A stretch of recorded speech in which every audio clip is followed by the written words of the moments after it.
সেটাকে অবিশ্বাস চোখে দেখি না। আপনারা জানেন যে লক্ষ্মীপুর বিএনপিকে ছোট করার জন্য প্রায় 10টি 20টি ভুয়া ফেক আইডি তৈরি করা হয়েছে। আমরা জানি খেলাফত মজলিসের ওই রবীন্দ্রনাথ ঠাকুরের প্রতিচ্ছবির মতো কুলাঙ্গার এই সকল আইডির নিয়ন্ত্রক। আমি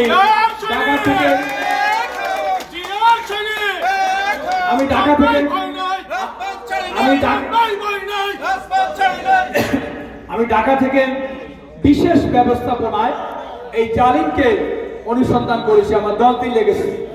আমি তাকে হুঁশিয়ার করে দিতে চাই, অস্তিত্ব থাকবে না, ঘর বাড়ি মাটির সাথে বিলীন হয়ে যাবে।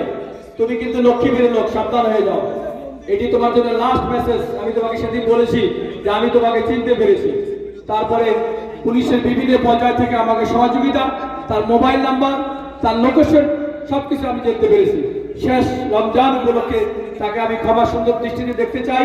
ইতিমধ্যে সে তার অপকর্ম বন্ধ করেছে। আশা করি এই কমিটি লক্ষ্মীপুর জেলা বিএনপি এটি সৌদি আরবের রাজনীতিতে আজকে সর্বশেষ উদাহরণ হচ্ছে। আমরা শপথ, সর্বশেষ শপথ। আজকে যিনি এখানে আপনাদেরকে অত্যন্ত আকর্ষণীয় আতর দিয়েছেন, মেসওয়াক আপনাদের হাতে তুলে দিয়েছেন, খাবারও আপনাদের হাতে তুলে দিয়েছেন এবং আরো অনেক উপহার দিয়েছেন। তিনি একটা কোম্পানির অত্যন্ত বড় পজিশনে আছেন আমাদের দেশে, ফরিদগঞ্জের কৃতি সন্তান, জাতীয়তাবাদী ছাত্র দলের নেতা। এটি একটা ভালোবাসার কারণে সম্ভব হয়েছে এবং এটি অনেকটা লবিং সিন্ডিকেট রিলেশনশিপের বহিঃপ্রকাশ। এই বিশাল আয়োজনকে সার্থক করার জন্য, সফল করার জন্য ফ্যান্ডলি কর্তৃপক্ষের প্রতি কৃতজ্ঞতা জ্ঞাপন করছি। ফ্যান্ডলির জন্য একটা বিগ হ্যান্ড। একই সঙ্গে ফ্যান্ডলি রিয়াদের কান্ট্রি ম্যানেজার, আমাদের দীর্ঘদিনের সুপরিচিত, অনেক বছরের আমাদের ভাই, আমাদের প্রিয় ইয়াসিন পাটোয়ারি পারভেজের জন্য একটা বিগ হ্যান্ড।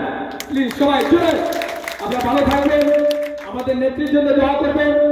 জয় শুরু হয়েছে চট্টগ্রাম থেকে, ডক্টর শাহাদাত হোসেন আজকে সেখানে নির্বাচিত মেয়র। আর আজকে এই রমজানে কোর্ট কাছারি বন্ধের পূর্বে ঢাকার লক্ষ লক্ষ কোটি কোটি মানুষকে এদেশের সর্বোচ্চ আদালত সবচেয়ে গুরুত্বপূর্ণ বিজয়ের প্রতীক হিসাবে চিহ্নিত করেছে।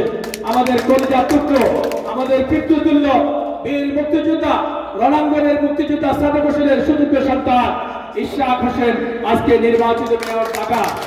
তোমরা এই নানান আলখাল্লা পরে দলের বিরুদ্ধে চক্রান্ত করবে, দলের বিরুদ্ধে লিখবে, নেত্রীকে ছোট করবে, তারেক রহমানকে আঘাত করবে, তোমাদের অস্তিত্ব দেশের বিদেশে কোথাও থাকবে না। আমরা জানি আমরা তোমাদেরকে আগে চিনতে ভুল করলো, এবার আমরা বুঝতে পেরেছি কেন রবীন্দ্রনাথ দাঁড়িয়ে রেখেছেন, কেন রবীন্দ্রনাথ এই বেশভূষা অলঙ্কৃত করেছেন। তোমরা সেই বেশভূষা থেকে বেরিয়ে আসতে হবে। ৮৬ তোমাদের বেঈমানের ইতিহাস, ৯০ তোমাদের বেঈমানের ইতিহাস এবং বাংলাদেশ স্বাধীনতার পরবর্তীতে আমাদের নেতা জিয়াউর রহমান, শহীদ জিয়াউর রহমান ভুল করতে পারেন, খালেদা জিয়া ভুল করতে পারেন, বিএনপির নেতা কর্মীরা ভুল করতে পারেন না। তোমরা সাবধান হয়ে যাও, তোমাদের লেখনের ভাষা পরিবর্তন করো, অন্যথায় তোমাদেরকে সমাজ হতে সাহায্য করা হবে। সবাই ভালো থাকবেন। আমাদের প্রধান অতিথির জন্য সহযোগিতা দিয়ে দিলাম। আল্লাহ হাফেজ। বাংলাদেশ জিন্দাবাদ, শহীদ আসিফ অমর হোক, ইয়াসিন বেগম খালেদা জিন্দাবাদ, তারেক রহমান জিন্দাবাদ, লক্ষ্মীপুর জেলা বিএনপি জিন্দাবাদ। আসসালামু আলাইকুম ওয়া রাহমাতুল্লাহ।